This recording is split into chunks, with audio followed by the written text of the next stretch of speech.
Tips for Indian politicians who tell women what to wear. An Indian politician has caused outrage once again for saying that foreign tourists should avoid wearing skirts. The BBC's Geeta Pandey in Delhi has collected some tips for politicians with a tendency to dispense unsolicited fashion advice to women. So what advice do politicians give to women? There was uproar at the weekend when Culture Minister Mahesh Sharma said that a list given to tourists at airports advised them not to wear skirts or dresses in India or venture out alone at night in small towns.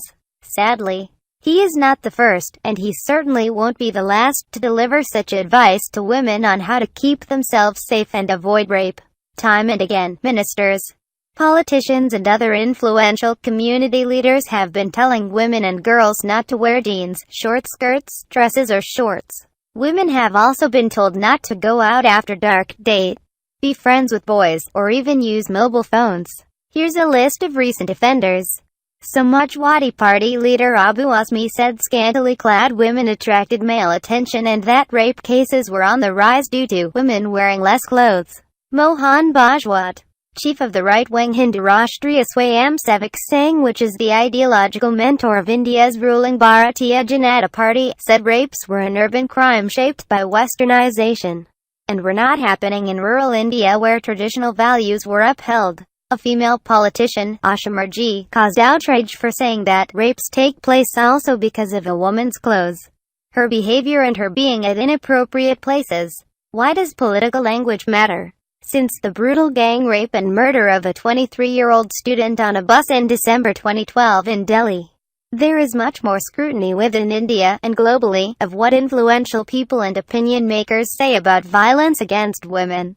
The justification offered by many in India's largely paternalistic society is that these remarks are well-meaning and actually meant to protect women. But women activists and commentators disagree. They say that there's no correlation between short skirts and rape.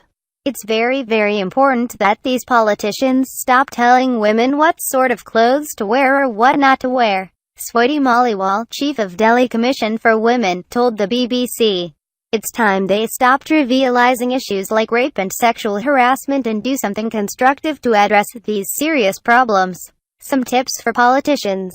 For the politicians who seem to be afflicted with foot-in-mouth disease, former public relations professional Chaya Shrivastava, who is also a life coach with an infotech firm, has some good advice. She points out that Mr. Sharma also suggested that if female tourists were taking a cab at night, they take a photo of the number plate and send it to a friend or family member so that the driver would know not to misbehave.